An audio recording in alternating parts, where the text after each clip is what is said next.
علی بھائی کیا حال ہے؟ جی جی بالکل ٹھیک. آپ کا کیا حال ہے؟ میں ٹھیک ٹھاک ہوں بالکل.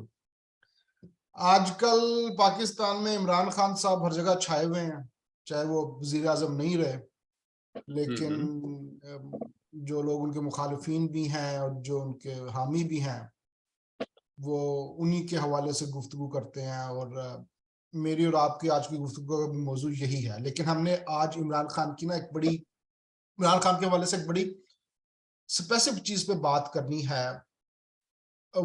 عمران خان کی ذات کو مثال بنا کے ہم بات کریں گے کہ عمران خان کی نرگسیت اور پاکستانی سماج کا آپس میں کیا تعلق ہے.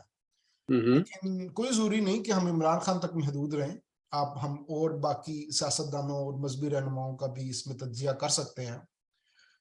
لیکن عمران خان کی جو نرگسیت ہے اس کے اندر مذہب ایک ایلیمنٹ کے طور پہ نمایاں طور پہ ہم دیکھتے ہیں. تو پہلے میں چاہتا ہوں کہ ہم یہ موضوع کہ پاکستان کے سیاسی و مذہبی رہنماؤں کی نرگسیت اور پاکستان کا سماج کا آپس میں تعلق، خاص طور پہ عمران خان کی نرگسیت کے حوالے سے ہم بات کریں. پہلے ذرا اس کے اوپر بات کرتے ہیں اس کے تاریخی پس منظر پہ. اور تاریخی پس منظر کے حوالے سے میرا آپ سے پہلا سوال یہ ہے کہ بر صغیر کے مسلمان کیوں مذہب کو سیاست سے الگ نہیں کر سکے؟ نرگسیت بڑا دلچسپ موضوع ہے. نرگسیت کے بارے میں آپ نے جب مجھے بتایا کہ اس پہ بات کرنی تھوڑی، تو وہ علی عباس جلال پوری صاحب استاد محترم، ان کا ایک نا کوٹیشن سامنے آ گئی. میں پڑھ دوں پہلے وہ ذرا نا، انہی کے حوالے میں پڑھتا ہوں. نرگسیت میں اگر لیڈر مبتلا ہے تو اس پہ بھی یہ چیز لاگو ہوتی ہے، اگر اس کا کوئی فالوور اس پہ مبتلا ہے تو اس پہ بھی یہ چیز لاگو ہوتی ہے. جو شخص نرگسیت یعنی نارسزم میں مبتلا ہو وہ نفسیاتی اور ذہنی لحاظ سے بالغ نہیں ہوتا. ویسے مذہبی لیڈروں پہ بھی لاگو ہوتی ہے. وہ ایک لاڈلے بچے کی طرح ہر بات کو ذاتی نقطہ نظر سے دیکھتا ہے. وہ ہمیشہ اس شخص کو پسند کرتا ہے جو ہر بات میں اس کی ہاں میں ہاں ملاتا رہے اور ہمہ وقت اس کی تعریف کرتا رہے. اکثر فنکار اور کھلاڑی نرگسیت میں مبتلا ہوتے ہیں اور اپنی تعریف سننے سے کبھی سیر نہیں ہوتے، بلکہ بعض اوقات خود اپنی مداح و ستائش کرنے لگتے ہیں. علی عباس جلال پوری. اچھا، بات یہ ہے کہ لیڈروں کے تو چلو سمجھ آتی ہے کہ ارد گرد خوش آمدی لوگ ہیں، کوئی نہ کوئی مقام انہیں مل جاتا ہے اور ان کو اپنی مدح سرائی پسند ہے. پوری تاریخ بھری پڑی ہے مغرور لوگوں سے اور اس قسم کے لوگوں سے کہ جب انہیں کبھی کوئی مقام ملتا ہے تو خاص طور پہ مسلمانوں کی، کہ وہ دوسروں کو حقیر سمجھنا شروع کر دیتے ہیں اور دوسروں کی حد تک کرنا بھی، اس سے حد تک کرنے سے بھی گریز نہیں کرتے. لیکن جو لوگ ہیں، جو پبلک ہے، وہ اس کی نرگسیت میں جب مبتلا ہو جاتی ہے تو پھر اس کا مطلب ہے کہ وہ بھی کسی نہ کسی حوالے سے اسی مرض کا شکار ہیں جس مرض میں ان کے لیڈر مبتلا ہیں. اور یہ مرض جو ہے وہ ایک انفرادی مرض نہیں بلکہ ایک اجتماعی بیماری کے طور پہ پورے معاشرے میں رائج ہے. نرگسیت کے حوالے سے بڑی دلچسپ اور طویل گفتگو بھی کی جا سکتی ہے، اور ایک بڑی ان کی مبارک حیدر صاحب کی کتاب بھی اس پہ آئی ہوئی ہے، ایک تہذیبی نرگسیت. اس میں یہ چیزیں بھی ڈسکس ہوئی ہیں بڑی ڈیٹیل سے. وہ تہذیبی نرگسیت یا ایک معاشرے کے چند افراد کی نرگسیت کے پیچھے ظاہر ہے ان کا ایک تاریخی اور ایک سماجی تشخص جو ہے اس کا بہت بڑا کردار ہے کہ آپ کی تربیت کس ماحول میں ہوئی ہے اور آپ کے ذہن میں، آپ کی تعلیم میں، آپ کے شعور اور لاشعور میں کون کون سے عقیدے اور کون کون سے خوف اور کون کون سے نظریات وہ اس میں ڈالے گئے ہیں یا اس میں وہ پیوست ہیں یا اس میں وہ موجود ہیں. تو برِ صغیر میں جب ہم دیکھتے ہیں کہ مسلمانوں میں یہ جو مسئلہ ہے نرگسیت کے حوالے سے، اس کی وجہ برِ صغیر کا سماج، یہاں کے مسلمانوں کی اپنی ایک جو ڈفرینٹ ڈائمینشنز رہی ہیں سیاسی اور کلاس ڈفرنس کے حوالے سے، اس کا بہت بڑا کردار ہے۔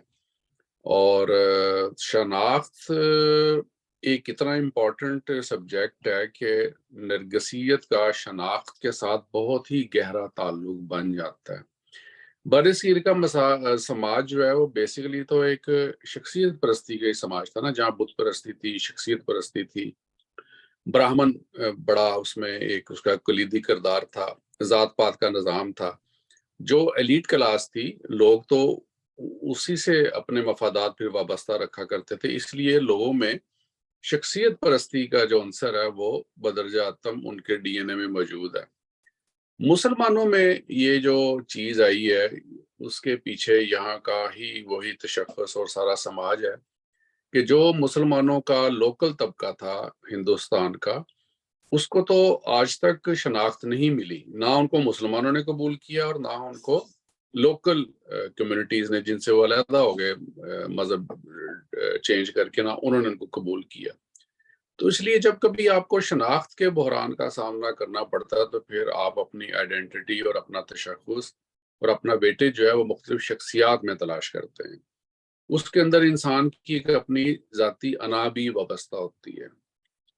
کوئی بھی شخص جو کسی پیر سے وابستہ ہے، کسی زیارت سے وابستہ ہے، کسی مزار سے وابستہ ہے، کسی سیاسی لیڈر سے وابستہ ہے، وہ اپنے تمام تر محرومیوں، تمام تر خواب اور تمام تر جو اس کے اندر کمیاں ہیں، وہ ان سب کا ایک مکمل حوالے سے جو تصور ہے، یا اس کی جو علاج، یا اس کا جو ریمیڈی ہے، یا اس کی جو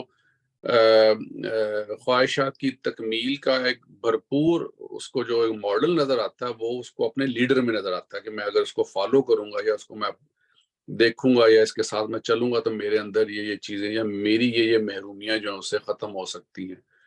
تو اس لیے یہ جو نرگسیت عوام میں پائی جاتی ہے، اس کے اندر ان کی اپنی محرومیوں کا بھی بہت بڑا عمل دخل ہوتا ہے۔ جس سماج میں نظریات، ڈائلاگ اور علمی بحث و مباحثے نہیں ہوتے، جہاں پہ معاملات کو علمی سطح پر نہیں دیکھا اور پرکھا جاتا، وہاں پہ شخصیت پرستی ہی جو ہے رواج پاتی ہے، اور وہاں پہ شخصیتوں سے ہی لوگ اپنے مفادات، اپنی خواہشات وابستہ کر لیتے ہیں، اور جس کے نتیجے میں پھر آپ نے دیکھا کہ اس قسم کا سماج مارز وجود میں آتا ہے کہ اگر آپ کسی بھی بندے کو کہیں کہ تمہارا پیر یہ نہیں، یہ ہے، تمہارا سیاسی لیڈر یہ نہیں ہے، یہ ہے، جتنی مرضی آپ اس کے سامنے ایویڈنس رکھ دیں، جو مرضی آپ اس کو لاجک دے لیں، وہ ماننے گا ہی نہیں کبھی، کیونکہ اس کو کسی ایسی چیز کو ماننے میں اس کو اپنی ذات کی نفی محسوس ہو رہی ہوتی ہے، اور اپنی نفی کوئی نہیں کرنا چاہتا، کہ اپنی نفی کر دیں تو پیچھے کیا بچتا ہے۔ تو یہ اس لیے پاکستان کے سماج کی جو یہ نرگسیت ہے، یہ اس حوالے سے بڑی مہلک ہے کہ لوگ اس نرگسیت کے نتیجے میں ڈائلاگ، نظریات اور علمی جو بحث مباحثے ہوتے ہیں، اور کتابی جو حوالہ جات ہوتے ہیں، اور جو ایک ریشنل اپروچ ہوتی ہے، اس سے 100% دور ہو جاتے ہیں۔ پاکستان بننے کے عمل میں مذہبی نرگسیت کا کتنا عمل دخل تھا، اور پاکستان بننے کے بعد یہ مذہبی نرگسیت کیسے کار فرما رہی پاکستان کی سیاست میں؟ پاکستان بننے کے عمل میں مذہبی نرگسیت اور مذہبی جو معاملات ہیں، ان کو بہت اہمیت حاصل ہے۔ دیکھو نا، اس کی جو وجوہات ہیں، وہ اگر ہم زیادہ دور کی تاریخ میں نہ جائیں تو 1920 سے آپ شروع کر لیں۔ 1920 سے پہلے میں زیادہ پرانی بات نہیں کرتا، جو ہمارے مغل بادشاہ بھی تھے، میں سرسری سی بات کر دیتا ہوں کہ وہ بھی مذہب کو اور علماء کو اپنے فتووں کے لیے استعمال کیا کرتے تھے۔ مذہب کا استعمال ہمیشہ سیاست نے کیا ہے۔ یہ بڑی ایک دلچسپ بات ہے کہ برِ صغیر کے جب سماج کی ہم بات کرتے ہیں تو یہاں پہ ہمیں نظر یہ آتا ہے کہ سیاست دانوں نے اور سیاست نے مذہب کو استعمال کیا ہے، مذہب نے سیاست کو استعمال نہیں کیا۔ اکبر جو تھا اس نے جب شادیوں کا فتویٰ لینا تھا تو وہ اس نے اپنا مولویوں سے فتویٰ لیا، بلکہ وہ محل عبد القادر بدایونی تھے، انہوں نے اس کو فتویٰ دیا کہ تم دوسرے مسلک کے جو عالم سے فتویٰ لے لو، تمہاری 4 شادیوں سے تم نے زیادہ شادیاں کرنی ہیں۔ تو اس نے دوسرے عالم سے فتویٰ لے کے پھر اس کو معزول بھی بعد میں کر دیا کہ یہ میں اس سے فتویٰ تو لے رہا ہوں، یہ نہ ہو کہ میری بات اور لوگ بھی فتوے لیتے رہیں۔ اسی طرح اور بہت سارے بادشاہوں نے، جیسے یہ جو اورنگزیب تھا، اس نے مراد کو اور داراشکو کو جو قتل کیا، اس نے بھی مذہبی فتوے لیے اور وجوہات اس نے جو لکھی وہ اس نے سیاسی قتل نہیں بلکہ مذہب کی بنیاد پہ ان کا جو قتل ہے وہ کیا گیا، اور علماء نے اس کی توثیق کی۔ تو یہ مذہب کا استعمال سارے کرتے آئے ہیں، لیکن سیاست کے اندر عام آدمی تک اشرافیہ سے جو یہ اقدار منتقل ہوئی ہے یہ 1920s کے بعد، 1920 سے پہلے 13-14 میں جب بلکان کی جو جنگیں ہوئی ہیں اس کے نتیجے میں جب برصغیر میں ایک انریسٹ پیدا کیا ہے مسلمانوں نے، مسلم لیگ اس سے پہلے ان سارے معاملات سے بالکل آزاد تھی، اور مسلم لیگ پیور ایک پولیٹیکل جماعت تھی، اور ان کا معاملہ جو تھا وہ یہ تھا کہ ہم نے سارے پولیٹیکل ایشوز اور برٹش گورنمنٹ کے ساتھ تعلقات ہم نے صرف ان کو ایڈریس کرنا ہے۔ مسلمانوں کے جو مذہبی معاملات میں مسلم لیگ دخل نہیں دیا کرتی تھی، لیکن 1913 اور 14 سے آن ورڈ بالکان کی جو جنگیں ہوئی، پھر اس کے بعد یہ جو فلسطین کا ایشو کھڑا ہوتا ہے، اسرائیل کا ایشو کھڑا ہوتا ہے، خلافت یہ عثمانیہ کا ایشو کھڑا ہوتا ہے، تب جو لوگ تھے دوسرے جو علماء تھے وہ بھی پالیٹکس میں آنا شروع ہو گئی، انہوں نے بھی اس کے اندر اپنا حصہ ڈالنا شروع کر دیا۔ اس کے اندر جو امپورٹنٹ لوگ تھے، بہت ساری جو شخصیات تھیں، انہوں نے اس کو اس کے اندر اپنا جو ہے وہ حصہ ڈالا ہے، اور جس کے نتیجے میں ان کی جو انوالومنٹ ہے وہ پالیٹکس میں زیادہ ہونے شروع ہو گئی ہے۔ جب پالیٹکس میں ان کی انوالومنٹ ہوئی ہے زیادہ، تو اس کے نتیجے میں ظاہر ہے ایک طرح سے دوبارہ سیاسی قوتیں جو ہیں بیک فٹ پہ چلی گئی ہیں، اور مذہبی لوگ بر صغیر کے اندر پالیٹکس میں داخل ہو جاتے ہیں 1920 سے۔ اس سے پہلے مذہبی لوگ جو تھے پالیٹکس میں انوالو نہیں تھے، اور جب کانگریس اس میں آئی ہے تو کانگریس اس میں زیادہ پولیٹیکل آئی ہے، جبکہ مسلم لیگ نے جب مسلمانوں کو اس میں شامل کیا ہے تو انہوں نے مذہبی حوالے سے شامل کیا ہے، اور جس کا کہ نقصان مسلم لیگ کو ہوا اور ان لوگوں کو ہوا۔ مثلا یہ جو مولانا تھے، مولانا کفایت اللہ، مولانا عبد الباری، مولانا احمد سعید، مولانا آزاد سبحانی، یہ لوگ جب آئے ہیں مسلم لیگ کے اجلاس میں تو مولانا کفایت اللہ نے وہاں پہ تقریریں کی ہیں کہ مذہب اور سیاست بر صغیر میں یا بر صغیر کی تاریخ میں ایک ہی چیز ہے۔ تو وہ بعد میں پھر وہ فکرہ بڑا رٹ لیا نا، جدا ہو دین سیاست سے تو رہ جاتی ہے چنگیزی۔ تو تب سے ان کی جو انوالومنٹ ہے مذہب کے اندر علماء کی، وہ واپس نہیں، ریورس نہیں ہوئی۔ اس کے خیر بہت سارے آگے سے پہلو ہیں، اس پہ تھوڑی سی بات کر دیتا ہوں۔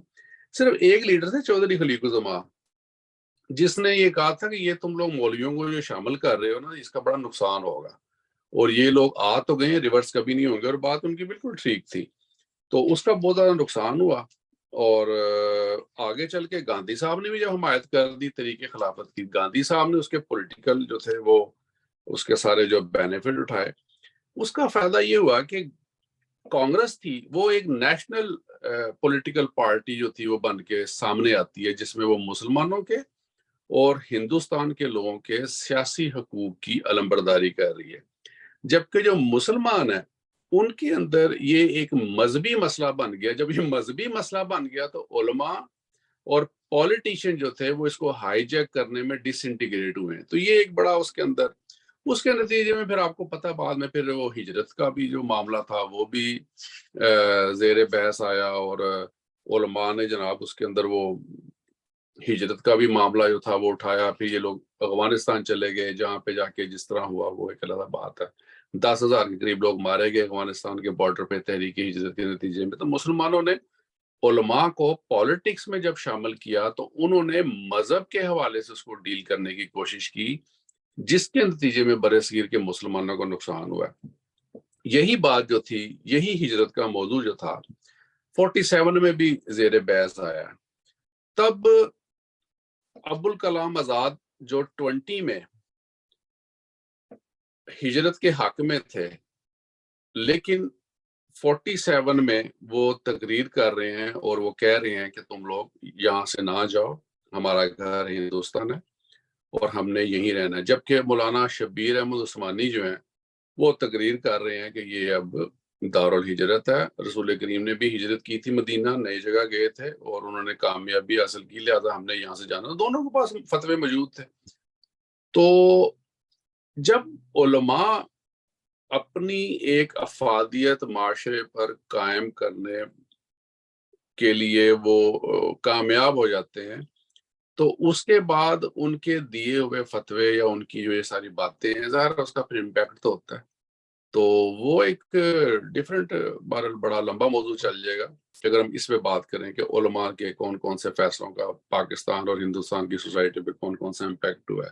تو یہ بہرحال ایک ضمناً سی بات تھی کہ علماء نے بہرحال یہ کردار ادا کیا اور ان کی ایک اپنی شخصیت تھی اور ان کی اپنی ایک شخصیت جو تھی وہ قائم ہو چکی تھی اور ان کو بھی چیلنج کرنے والا کوئی نہیں تھا. حکمرانوں کے ان سے اپنے مفادات وابستہ تھے اور سوسائٹی کے اندر انہوں نے اپنی روٹس جو تھی وہ علیحدہ بنا لی ہوئی تھی. تو اس وجہ سے علماء کے اس پولیٹیکل کردار کو اس کے بعد سے لے کے آج تک آپ انڈو نہیں کر سکے. پھر وہی بات ہوئی کہ جن جماعتوں نے پاکستان کی مخالفت بھی کی تھی، مذہبی جماعتوں نے، جس میں جمعیت علماء ہند تھی، جس کے اندر جماعت اسلامی تھی، احرار تھی، خاکسار تھے، جب پاکستان بن جاتا ہے تو کچھ عرصے بعد یہ دوبارہ ان ہو جاتے ہیں پالیٹکس کے اندر اور یہ پھر کہتے ہیں کہ ٹھیک ہے بن گیا پاکستان تو اس کو اب جس طرح تم نے کہا تھا اسلامی قانون اور اسلامی کانسٹیٹیوشن اس کے مطابق اس کو رن کرو. دوبارہ آپ دیکھتے ہیں کہ وہ لوگ ان ہو جاتے ہیں. اور مذہب کی جو ایک اپنی نرگسیت ہے جو برصغیر کے سماج پہ ہر مذہبی ریفرنس میں موجود ہے، اس کا پھر امپیکٹ یہ ہوتا ہے کہ جو اس قسم کے جو لوگ یا اس قسم کے علماء بھی جو ہوتے ہیں، چاہے عملی زندگی میں وہ جتنے مرضی ناکام ہوں یا چاہے ان کا کوئی عملی اور کوئی کامیاب کردار آپ کے سامنے نہ ہو، لیکن وہ پھر بھی اس کے باوجود ایک مخصوص سطح پر اپنا پریشر گروپ قائم کرنے میں ضرور کامیاب ہو جاتے ہیں اور ہوتے بھی ہیں. ہم عمران خان کے اوپر آتے ہیں. کیا عمران خان کی ذات میں کوئی نرگسیت ہے؟ اگر وہ ہے تو وہ کس قسم کی ہے؟ اس کا مذہبی نرگسیت سے کیا تعلق ہے؟ اور عمران خان کی طبیعت میں پائی جانے والی نرگسیت کا as a leadership, as a political leader کیا ریلیشن شپ ہے پاکستان کے سماج سے؟ جی، عمران خان کی شخصیت میں نرگسیت ایک کھلاڑی کی حد تک تو موجود تھی نا. اس کی فین فالوئنگ تھی، وہ کھلاڑی ہے، کرکٹر تھا بڑا اچھا. اب دیکھو نا، نرگسیت میں بھی یہ چیز پائی جاتی ہے کہ ایک کام بہت سے لوگ مل کے کر رہے ہوتے ہیں لیکن آپ کریڈٹ سارا دیتے ہیں اپنے پسندیدہ بندے کو. ایم آئی رائٹ؟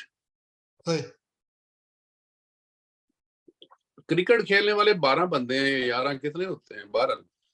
اکرم صاحب اگر نہ ہوتے، یہ جو 92 کا کہ 91 کا ورلڈ کپ تھا، تو کیا پاکستان ورلڈ کپ جیت سکتا تھا؟ جتنی کہ مجھے سمجھ ہے کرکٹ کی کوئی مشکل نہیں جیت سکتا تھا. یعنی جو ایکسپرٹ ہے کہتے ہیں میاں داد صاحب نہ ہوتے تو نہیں جیت سکتے تھے. لیکن credit goes to Imran Khan. اس لیے یہ ایک نرگسیت کا پہلو ہوتا ہے کہ آپ ارد گرد کے فیکٹرز، ارد گرد کے لوگوں کو ہمیشہ نظر انداز کر دیتے ہیں. اب آپ جتنی مرضی کیلکولیشن کر لیں، جتنے مرضی آپ انٹرویوز لیں، جتنے مرضی اخبار نکال لیں، خان کے آپ بیان نکال لیں، آپ ساری ایکویشن ملا لیں، جو لوگ کریکٹر تھے اس کے اندر آپ ان کو لے آئیں سامنے کہ وہ آپ کو بتائیں کہ ہم نے کیسے میچ فکس کیا سیاسی حوالے سے اور خان کو ہم نے کیسے جگہ لے کے دی، کیسے اس کے مخالفین کو ہم نے باندھا رنگ کے اندر، اور اس اکیلے کو ہم نے. جو لوگ اس کے سحر میں مبتلا ہو چکے ہیں، جو اس کے مقلد بن چکے ہیں، وہ کبھی تسلیم نہیں کریں گے اس بات کو. یہ جو کیفیت ہے نا ذہنی، یہ ایک خطرناک رویہ ہے معاشرے کے لیے. اور دیکھو نا، جب یہ رویہ آپ کے جی اور سر یہ بہت امپورٹنٹ پوائنٹ ہے. جمہوریت کا جو ایسنس ہے نا، جمہوریت کے جو پری ریکوزٹس ہیں، اس کے اندر ایک یہ ہے کہ آپ کو ذہنی طور پہ اتنا طاقتور ہونا چاہیے کہ آپ سے کوئی ایک پولیٹیکل پارٹی وعدہ کرتی ہے، وہ وعدہ پورا نہیں کرتی تو آپ اپنا ذہن بدلنے کی استطاعت رکھیں۔ امریکہ کینیڈا میں رہتے ہوئے مجھے بہت سے لوگ ایسے ملے جو یہ بڑی آسانی سے کہہ دیتے تھے کہ جی لبرلز نے ہمارے ساتھ یہ وعدہ کیا تھا، انہوں نے پورا نہیں کیا، تو اس دفعہ ہم نے کنزرویٹیوز کو ووٹ دیا۔ امریکہ میں کہہ دیتے تھے کہ وہ میرے علاقے کا ایک ڈیموکریٹک امیدوار تھا، اس نے یہ باتیں کہی تھی، اس نے پوری نہیں کی، تو پھر میں نے ایک دفعہ ریپبلکن کو ووٹ دے دیا۔ تو جس مذہبی نرگسیت کو ہم عمران خان میں تلاش کرنے کی کوشش کر رہے ہیں، مذہبی، سیاسی، سماجی نرگسیت، اس کی کیا آپ نہیں سمجھتے کہ پاکستانی سماج میں ایک بڑی جگہ موجود ہے؟ جی دیکھو نا، جس سوسائٹی میں جتنے مسائل ہوں گے نا، جتنے پرابلمز ہوں گے، اس سوسائٹی کے جو لوگ ہیں وہ اتنا ہی زیادہ شخصیت کے اوپر ڈیپینڈ کریں گے۔ جو مسلمان ہیں ہمارے برِ صغیر کے یا جو پاکستان کے جو مسلمان ہیں، ان کا تو دیکھو نا کانسیپٹ ہی شروع سے سپرمین کا کانسیپٹ ہے نا، کہ بھئی کوئی نجات دہندہ آئے گا تو ہمیں نجات دلائے گا۔ کولیکٹیو معاشرت کا تصور اور کسی چیلنج کو بحیثیت سماج قبول کرنے کا تصور اور پھر اس سے نبرد آزما ہونے کا تصور ہمارے سماج میں نہیں ہے۔ ہمارے سماج میں یہی تصور ہے کہ اوپر بیٹھا ہوا بندہ ٹھیک ہونا چاہیے، اگر وہ ٹھیک ہے، اگر وہ ہمیں ڈائریکشن پہ لے جائے گا، فلوٹ بجاتا ہوا جس جگہ لے جائے گا، تو تب بھی معاملہ ٹھیک ہے، ویسے ٹھیک نہیں۔ اس لیے یہ لوگ ان کی شخصیت میں مبتلا ہو جاتے ہیں، اور عمران خان جیسے لوگ دیکھو نا اس سماج میں بڑے کامیاب ہیں۔ اب پاکستان کے سماج کے اندر جہاں ڈائلاگ نہیں ہے، جہاں پہ مکالمہ نہیں ہے، یہاں پہ آپ کے پاس دو شخصیات ہیں جن کے بارے میں لوگ بات کرتے ہیں۔ لبرل بھی انہی کو ریفرنس بناتے ہیں، اور جو انتہا پسند ہیں وہ بھی انہی کو ریفرنس بناتے ہیں۔ ایک ہے اقبال صاحب، ایک ہے جناح صاحب۔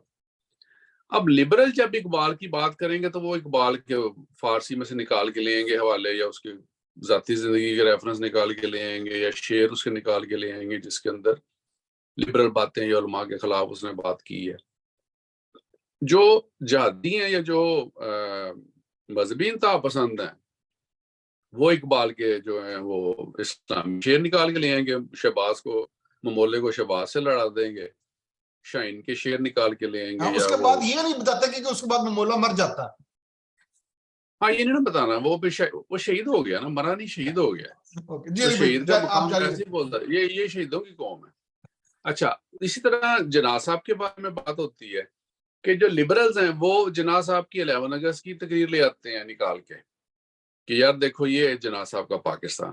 اچھا، جو انتہا پسند ہیں وہ ان کی وہ جو پرانی تقریریں ہیں، کوئی کسی کالج کی ہے یا کسی کلکتے کی ہے کہ بھئی اسلامک آئیڈیالوجی اور اسلامی نظام اور دس اینڈ دیٹ، تو اس لیے جب آپ شخصیات کا سہارا لے کے معاشرے میں ڈائلاگ کرتے ہیں، نہ کہ اپنی سوچ، اپنے فہم اور اپنے ادراک سے چیزوں کو دیکھنے کی آپ کوشش کریں، تو پھر یہی ہوتا ہے کہ مستقبل میں بھی یا حال میں بھی آپ نے اپنے مسائل کا حل بھی نہ کسی ڈائلاگ سے کرنا ہے، نہ کسی سوچ سے کرنا ہے، نہ فکر سے کرنا ہے، آپ نے شخصیات کے بل بوتے بھی کرنا ہے کہ یار اب وہ تو نہیں ہے، نہ جناح صاحب ہے، نہ قائد اعظم ہے۔ اب دیکھو نا عمران خان کو لوگ کیا کہتے ہیں، وہ سٹیکر بنائے ہوئے ہیں کہ جناح صاحب جا رہے ہیں، کندھے پہ ہاتھ رکھا ہوا ہے عمران خان کے، تم سنبھالو۔ اس طرح کے سٹیکر ہر لیڈر نے بنوائے ہیں اپنے لیے۔ کوئی جناح صاحب کی لیگ سنبھال کے بیٹھا ہوا ہے، کوئی ان کا نظریاتی ان کا جانشین ہے، کوئی ان کا فکری جانشین ہے، کوئی سیاسی جانشین ہے، یعنی مذاق بنا ہوا نا ہر جگہ۔ تو جس قوم میں اس قسم کے مذاق ہوں گے یا اس قسم کی جو مصنوعی ایک شخصیت پرستی ہوگی، تو وہاں پہ پھر نرگسیت جو ہے کسی بھی لیڈر کے بارے میں، چاہے وہ سیاسی ہے چاہے وہ مذہبی ہے، تو وہ تو ضرور قائم دائم ہوگی۔ اور یہ جو مذہبی نرگسیت کے نتیجے میں جو طبقہ پیدا ہوتا ہے اور سیاسی نرگسیت کے نتیجے میں جو طبقہ ہوتا ہے، یہ سیاسی اور مذہبی زومبیز ہی کہلا سکتے ہیں، آپ ان کو کچھ اور نہیں کہہ سکتے۔ اب دیکھو نا پاکستان کے اندر یہ جو خادم رضوی کی موومنٹ تھی، اس کے نتیجے میں کون سا طبقہ پیدا ہوا ہے؟ یعنی ایسا وائلنٹ طبقہ، اور وہ بہت بڑی تعداد میں، کہ آپ ان لوگوں کو کسی منطق، کسی تھیوری، کسی عقل، کسی استدلال سے آپ ان کو کچھ کنونس کر ہی نہیں سکتے، اور ان کے آگے حکومت بھی بے بس ہے۔ اسی طرح خان صاحب کی جو فالوورز تھے، یہ ہر چوتھے دن دھرنا لے کے کبھی اسلام آباد، کبھی لاہور، کبھی کہیں، تو وہ جو ان کے فالوورز تھے وہ سیاسی زومبیز تھے، ایک طرف مذہبی زومبیز ہیں، ایک طرف سیاسی زومبیز ہیں۔ تو فکری ٹائٹل کا فرق ہے، کریکٹر، ریاکشن اور آگے سے جو جسے کہتے ہیں نا عملی سوچ، وہ سیم ہی ہے۔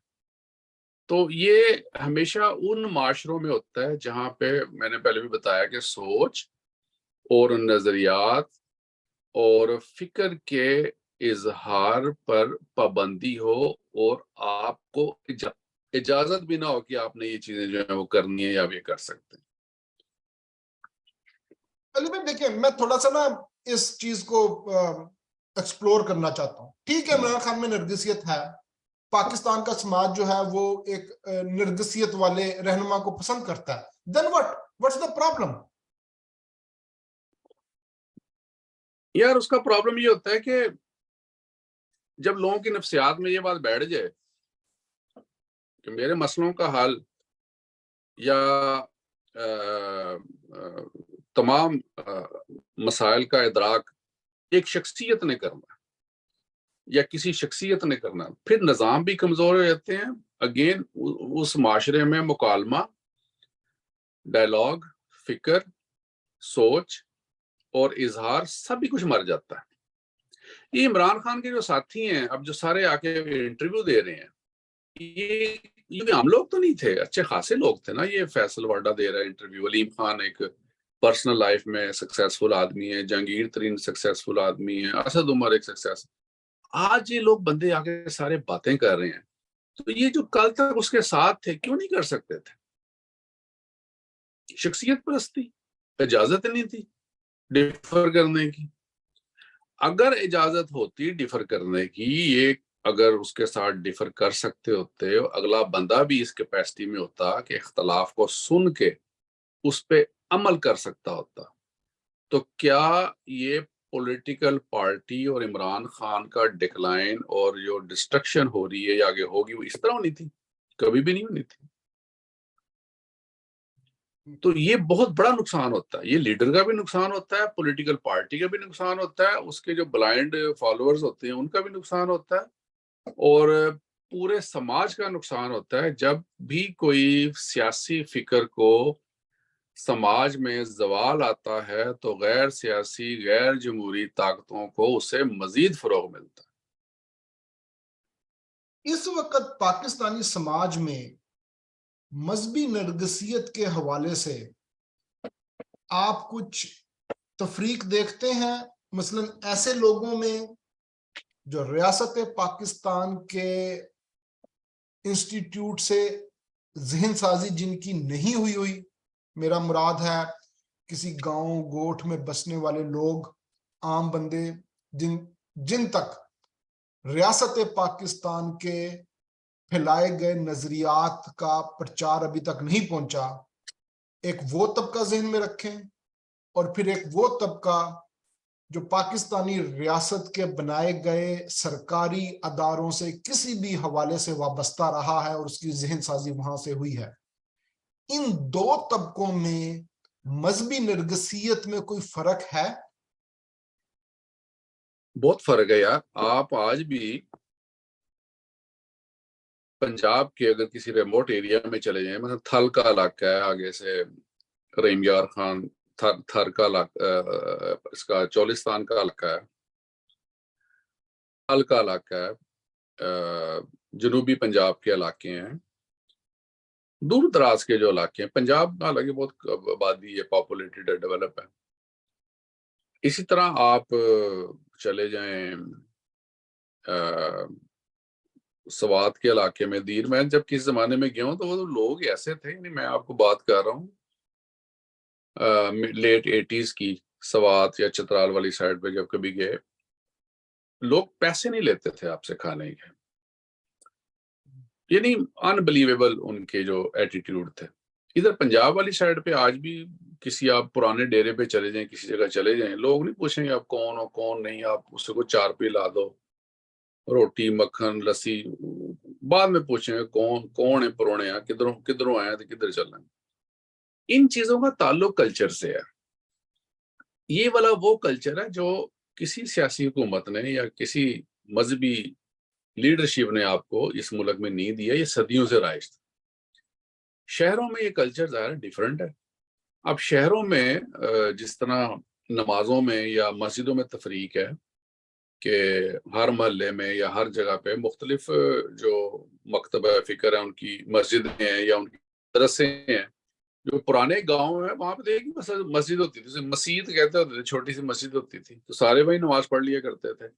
تو ڈیفینیٹلی بہت فرق ہے ایک فطری سماج میں اور ایک نافذ کردہ سماجی ویلیوز میں۔ پنجاب میں آج بھی بڑا فرق ہے۔ اب دیکھو نا، یہ بات ہو رہی تھی شخصیت پرستی اور نرگسیت کے حوالے سے۔ اب کسی گاؤں میں کسی بندے کو آپ جا کے اقبال کا اور جناح کا حوالہ دیں گے، اس کے لیے تو اس کی کوئی ویلیو نہیں ہونی، اس کو پتہ نہیں ہونا یہ کیا بات کر رہا ہے۔ اس کو آپ اس کے بڑے کا یا اپنے کسی لوکل چیز کا حوالہ دیں گے تو اس کو پتہ ہوگا کہ بھئی یہ کیا چیز ہے۔ پاکستان میں تو ظاہر ہے شخصیات اس قدر بکتی ہیں۔ مجھے اچانک یاد آ گیا، وہ علامہ اقبال کے جو گھر والے تھے، اب انہوں نے اقبال صاحب کی جتنی چیزیں دی ہیں اقبال میوزیم کو، بڑے پیسے لیے ہیں اس کے۔ اقبال میوزیم میں جتنی چیزیں پڑی ہیں نا، اس کے بڑے پیسے لیے انہوں نے۔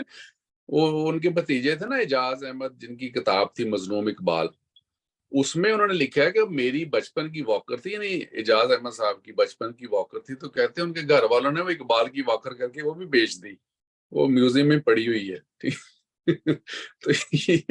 تو یہ نرگسیت جو ہے نا وہ بڑے عروج کو پہنچی ہوتی ہے۔ عمران خان کا بلہ بکتا ہے سائن۔ دیکھو شخصیت پرستی ہر جگہ ہوتی ہے، لیکن نا اس کی لیمٹس ہوتی ہیں۔ اگر کسی جگہ کسی کھلاڑی کو پسند کیا جاتا ہے تو اس کو ایز اے پلیئر پسند کیا جاتا ہے۔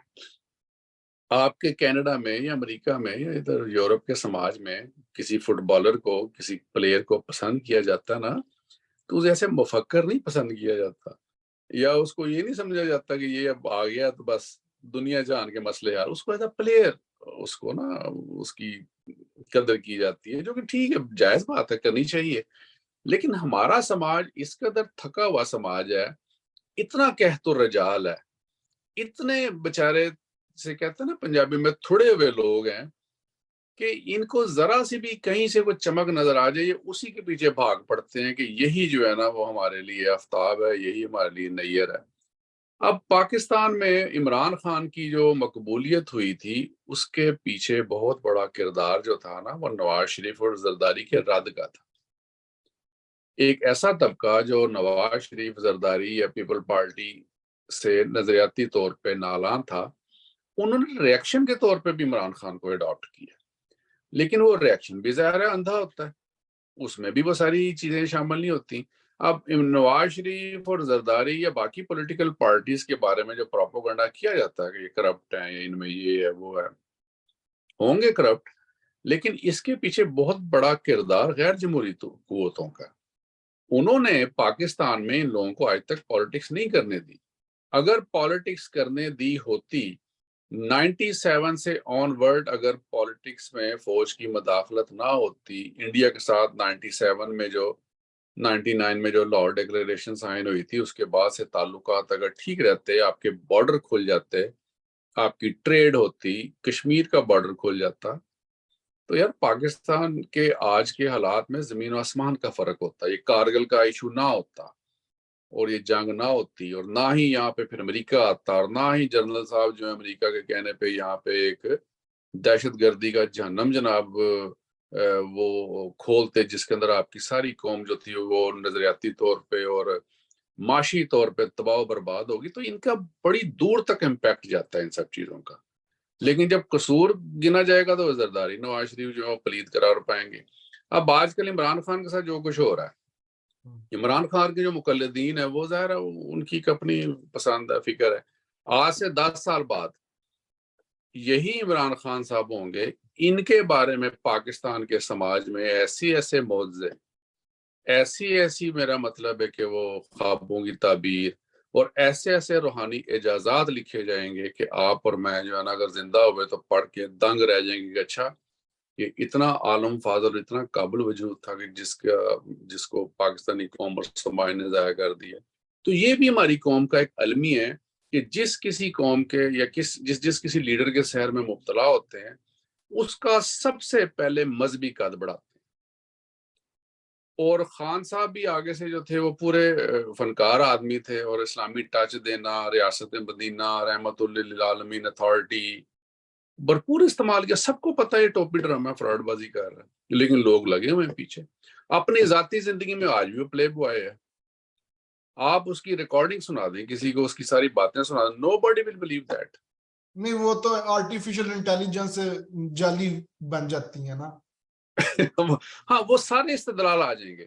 لیکن دوسری طرف زرداری کے بارے میں یا نواز شریف کے بارے میں کوئی ہلکی سی بھی بات ہے تو وہ دلیل ہے. اچھا تو یہ ایک بہت یہی تنزل ہے جسے کہتے ہیں نا شخصی نرگسیت کے سحر میں مبتلا ہونے کا سب سے بڑا نقصان ہی یہی ہے کہ انسان تعصبات اور عقیدت کے چکر میں پڑ جاتا ہے. نرگسیت جو ہے وہ کسی نہ کسی قوم میں, ہر قوم میں کسی نہ کسی حوالے سے موجود ہوتی ہے تھوڑی بہت یا زیادہ. بالکل ہوتی ہے, بالکل ہوتی ہے. آپ اتنے عرصے سے انگلینڈ میں رہ رہے ہیں, میں ادھر کینیڈا امریکہ میں رہا ہوں. آپ کیا سمجھتے ہیں کہ پاکستانی قوم کی جو مذہبی نرگسیت ہے یہ کس طرح سے مختلف ہے کسی بھی قوم کی نرگسیت سے, اور کس طرح آپ اس کو کیٹیگرائز کریں گے کہ یہ اچھی نرگسیت ہے یا یہ بری نرگسیت ہے؟ برٹش اپنے رائل فیملی کی نرگسیت میں بھی مبتلا رہے ہیں لیکن دیکھو اس کے پیچھے بہت لمبی تاریخ ہے. انہوں نے ان کو ایک تشخص دیا, دنیا میں رول کروایا, ان کو گریٹ برٹن بنایا. تو اس پہ جو ہے نا کسی قوم کا فخر وہ بنتا ہے کیونکہ وہ تھوڑی سی لاجیکل ہے. میں تو ہر طرح کی نرگسیت کو نہیں پسند کرتا. ہندوستان کے اندر جب ہندوستان بنا ہے تو نہرو اور گاندھی خاندان کی نرگسیت میں ہندوستانی قوم مبتلا رہی. ان کے بغیر کانگریس کی لیڈرشپ کا تصور ہی نہیں تھا وہاں پہ. اور نہرو صاحب جو تھے وہ خود بڑے قادآور لیڈر تھے اور جتنا عرصہ بھی انہوں نے حکومت کی, انڈیا کو ایک سیکولر کانسٹیٹیوشن دیا جس کے نتیجے میں ان کا جو ایک شخصی سحر اور علمی قابلیت کا جو ایک روب و دبدبہ تھا وہ پورے سماج پہ جو تھا وہ نافذ ہو گیا. اور وہ حق بجانب بھی تھے ویسے, اس کے بڑی شخصیت تھے بہت. اچھا اس کے بعد اندرا گاندھی کو آپ نے دیکھا کہ اس نے رول کیا. اندرا گاندھی کے بعد جب وہ قتل ہوئی ہیں تو راجیو گاندھی کی باری آئی ہے. راجیو گاندھی کے بعد بھی جو کانگریس کو ہمت نہیں ہوئی کہ ہم اپنی لیڈرشپ کو نہرو خاندان سے باہر سے ٹرائی کر کے دیکھیں. وہ بنا تھا میرا سیتا رام کیسری نرسمہا راؤ بنا تھا, وہ تھوڑا سکسیسفل تھا لیکن اس کے بعد پھر دوبارہ ان کو جو تھی وہ سونیا گاندھی کی طرف جانا پڑا, پریانکا گاندھی اور راہل گاندھی کی طرف جانا پڑا. تو یہ سلسلہ وہاں پہ قائم ہے لیکن آپ دیکھو کہ وہاں کے سماج نے اب اس کو رد کر دیا. اب کانگریس آؤٹ ہے سسٹم سے اور وہاں پہ جو بھارتی جنتا پارٹی ہے یہ ایک پیور ڈیموکریٹک پارٹی ہے نا. اب آپ اس کی فکر سے طرز عمل سے جتنا مرضی اختلاف کریں لیکن ان کے جو لیڈر آتے ہیں وہ ایک پروسیس کے ذریعے اوپر آتے ہیں اور وہ سرو کرتے ہیں, لوگ ان کو چنتے ہیں.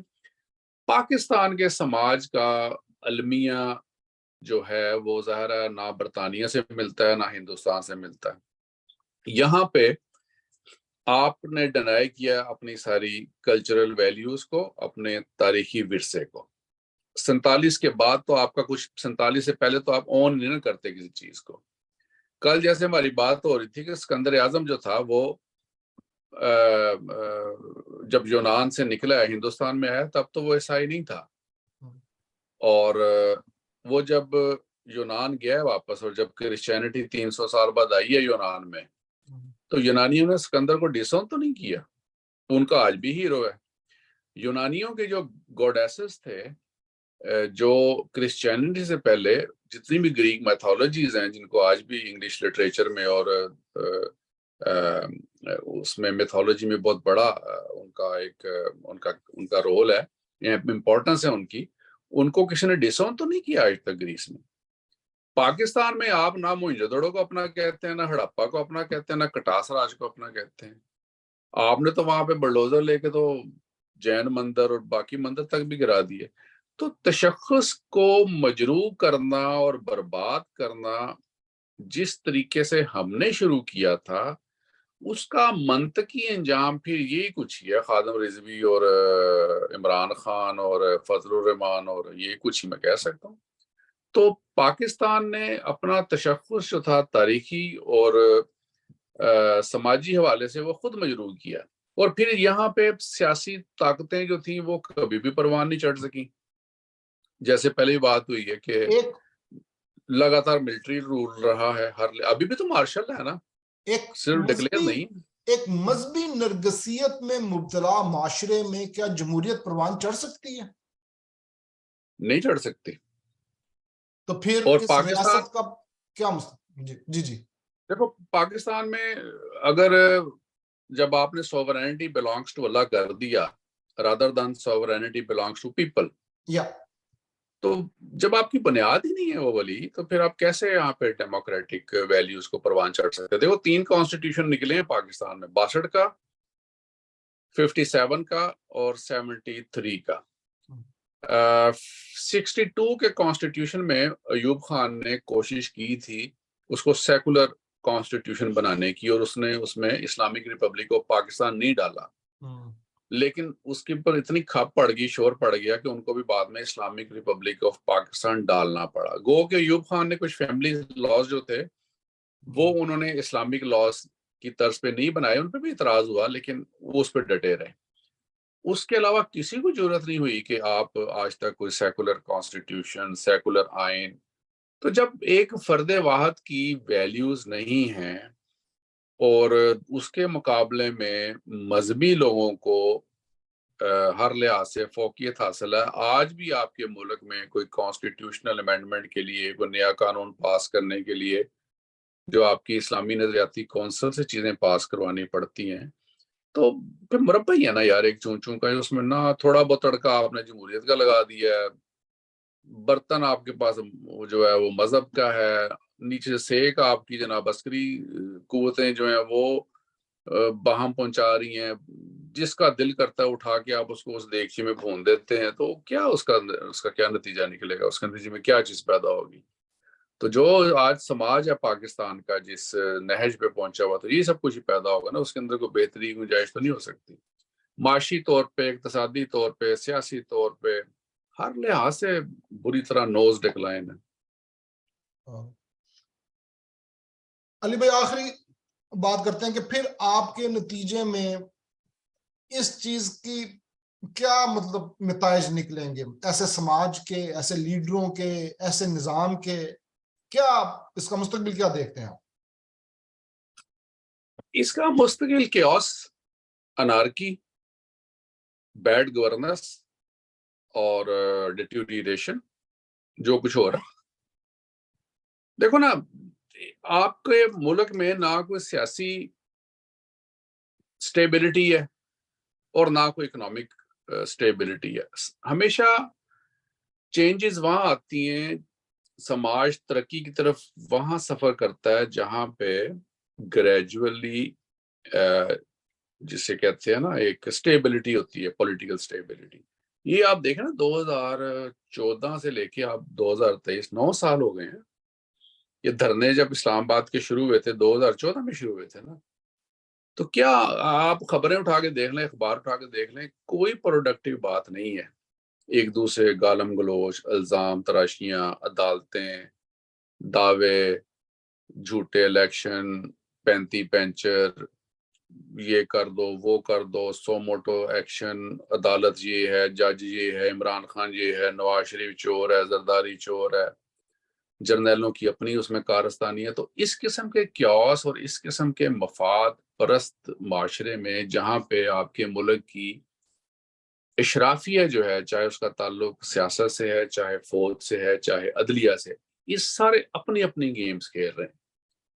یہ سارے اپنے اپنے مفادات اور اپنی اپنی سہولیات اور اپنے اپنی گیمز کے چکر میں جو پاکستان کا حال ہوا ہے 9 سالوں میں نے اتنے برے حالات اپنی زندگی میں نہیں دیکھے، اور یہ اتنے برے حالات ہو گئے ہیں کہ آئندہ بھی اس کی کوئی بہتری کے چانس جلدی نظر نہیں آتے.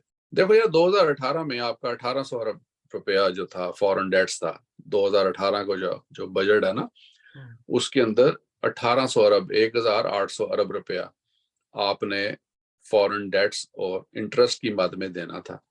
آج وہ تقریباً 7 کھرب کے قریب پہنچ گئے.